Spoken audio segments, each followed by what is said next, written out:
Bismillahirrahmanirrahim. Assalamualaikum warahmatullahi wabarakatuh. Waalaikumsalam warahmatullahi wabarakatuh. Mana kabarnya Anda semua? Alhamdulillah, luar biasa. Allahu Akbar. Oke, untuk memulai pembelajaran kita pada pagi hari ini, alangkah baiknya kita berdoa dulu. Kepada ketua kelas silahkan pimpin doa.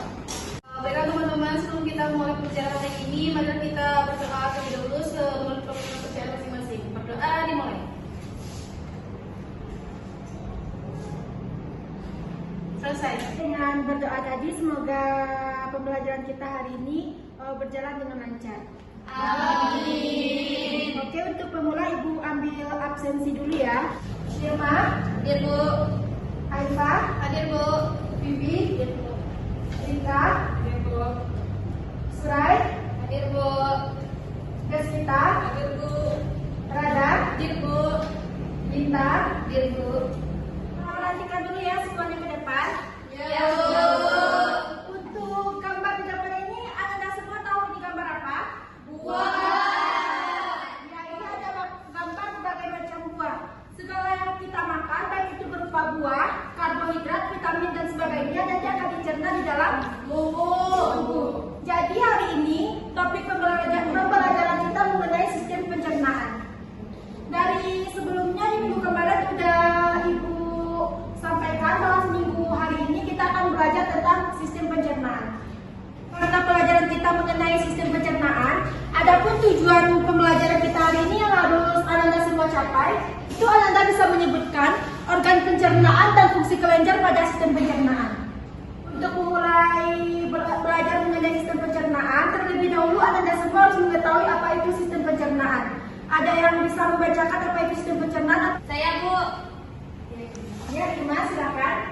Sistem pencernaan atau sistem gastrointestinal atau mulai dari mulut sampai anus adalah sistem organ dalam manusia yang berfungsi untuk menerima makanan, mencernanya menjadi zat. Oke, terima kasih Irma atas jawabannya. Benar sekali yang dikatakan oleh Irma, sistem pencernaan adalah suatu sistem yang berfungsi dalam tubuh di mana awalnya proses pemasukan makanan di dalam mulut, nanti makanan tersebut akan diolah menjadi energi. Dan makanan yang tidak dapat diolah nanti akan dikeluarkan melalui anus. Oke, sebelumnya waktu SMP atau SD sudah pernah belajar sistem pencernaan? Sudah. Ada yang bisa menyebutkan kepada Ibu apa saja sistem pencernaan pada manusia? Yang bisa silakan angkat tangan. Saya Bu. Silakan Vivi. Organ pencernaan pada manusia itu terdiri dari mulut, esofagus, lambung, usus halus, usus besar, rektum, dan anus. Terima kasih Vivi, benar yang dijelaskan oleh Vivi tadi. Jadi awal mula pencernaan makan itu pertamanya itu dari mulut. Makanan masuk ke dalam mulut, nanti akan masuk ke dalam esofagus, nanti di esofagus akan masuk ke dalam lambung, masuk ke usus halus, usus besar, rektum dan anus. Oke, Anda semuanya, pada PPT dapat Anda lihat bagaimana sistem pencernaan yang terjadi pada manusia.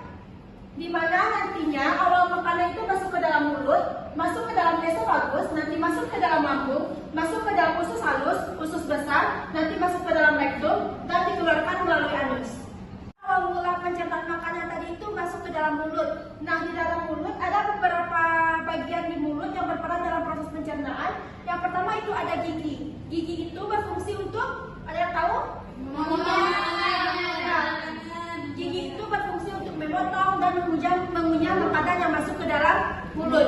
Selanjutnya di situ ada lidah. Lidah itu berfungsi untuk mengatur letak makanan dan juga ada kelenjar ludah. Selanjutnya makanan dari mulut akan masuk ke dalam esofagus. Esofagus itu merupakan saluran yang menghubungkan antara rongga mulut dengan lambung. Pada esofagus ini terdapat klep yaitu epiglotis yang mengatur makanan agar tidak masuk ke trakea. Trakea itu merupakan saluran pernafasan. Makanan yang bermula dari mulut esofagus nanti akan masuk ke dalam lambung.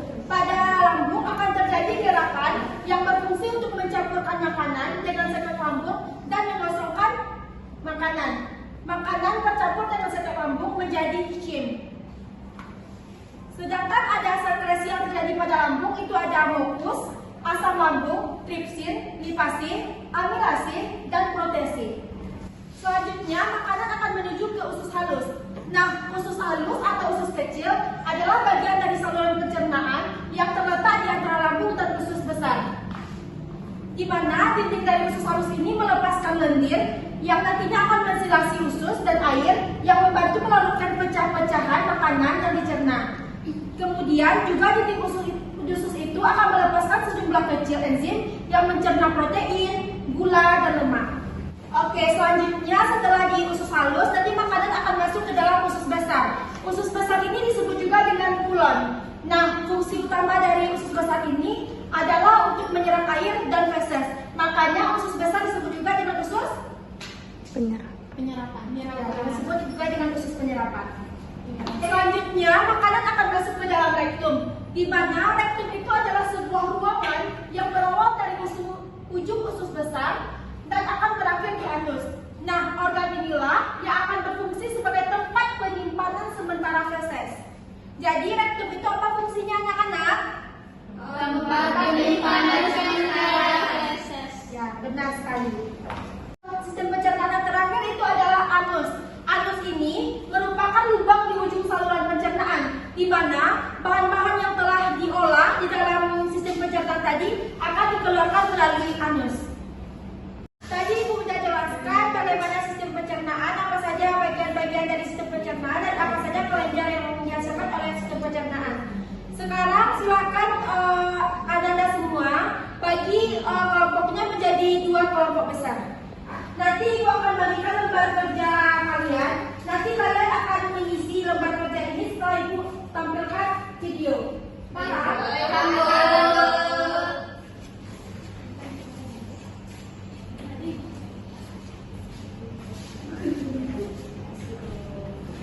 Silahkan diperhatikan video di depan dengan baik-baik ya.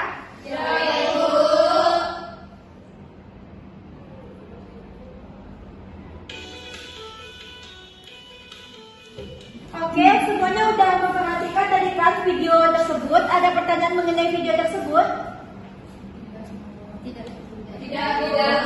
Oke, kalau tidak ada, sekarang silakan Ananda kerjakan. Di situ ada bagian gambar, silakan Ananda isi nanti titik-titik yang ada pada gambar. Selanjutnya silakan isi evaluasi yang ada, dan nanti di akhir silakan bikin kesimpulan. Ada pertanyaan? Oke, waktu pengerjaannya Ibu kasih waktu 15 menit. Di pos 1 ada kendala? Ada Bu, saya mau tanya Bu, ini apa Bu? Oh, yang ini nomor 2 ini adalah Farid, yang ini ada bagus. Baik. Bagaimana kelompok 2 ada kendala? Ibu mau tanya Bu, ini bagi-baginya pakai nama Latin atau bahasa biasanya? Bikin dulu itu bahasa biasanya, bahasa Indonesia, nanti bikin dalam kurung itu bahasa Latin. Baik Bu, terima kasih Bu. Sama-sama.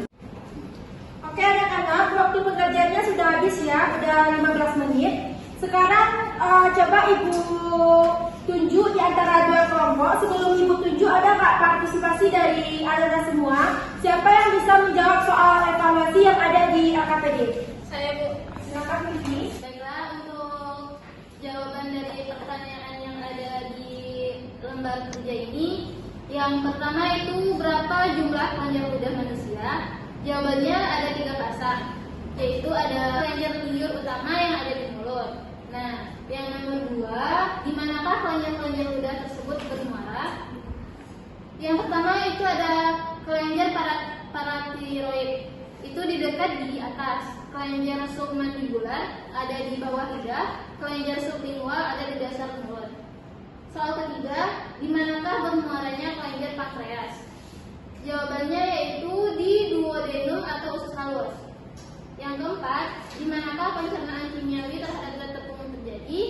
Enzim apakah yang berperan dalam pencernaan tersebut?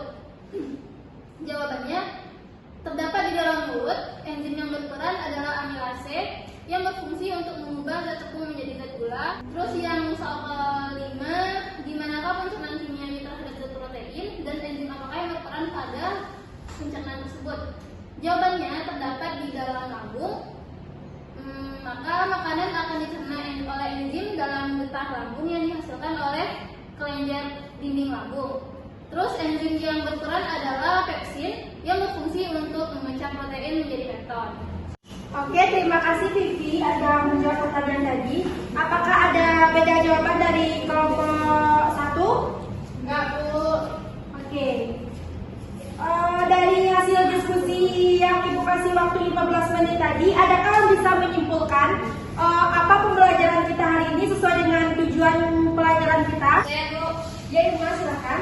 baiklah saya akan menyimpulkan hasil diskusi kami, yaitu sistem pencernaan adalah sistem organ dalam manusia yang berfungsi untuk menerima makanan, mencernanya menjadi zat gizi dan energi, lalu menyerap zat-zat gizi ke dalam aliran darah serta membuang bagian makanan yang tidak dapat dicerna. Organ pencernaan terdiri atas rongga mulut, esofagus, lambung, usus halus, usus besar, rektum, dan anus.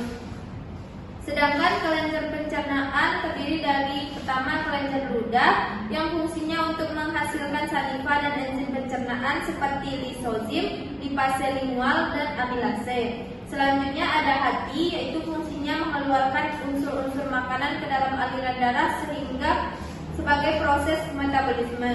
Dan juga ada pankreas yang menghasilkan kelenjar eksokrin berperan dalam menghasilkan getah pankreas dan kelenjar saluran pencernaan serta menghasilkan kelenjar endokrin yang mensekresikan hormon insulin. Terima kasih Irma udah menyimpulkan pelajaran kita hari ini. Jadi kesimpulan pelajaran kita hari ini, sistem pencernaan itu adalah suatu sistem organ dalam manusia, di mana suatu proses pencernaan dimulai dari mulut dan nanti akan diubah menjadi energi di dalam tubuh dan nanti proses akhirnya akan dikeluarkan melalui anus bagian-bagian yang tersisa. Dan sistem pencernaan itu bermuara yang pertama kali itu dari mulut, nanti masuk ke dalam kerongkongan, nanti masuk ke dalam usus halus, usus besar, rektum, dan anus. Ada pertanyaan mengenai pembelajaran hari ini? Tidak, Bu. Semuanya sudah paham? Paham, Bu. Oke, kalau sudah paham dan tidak ada pertanyaan, mungkin sekian pembelajaran kita hari ini. Kita tutup dengan hamdalah.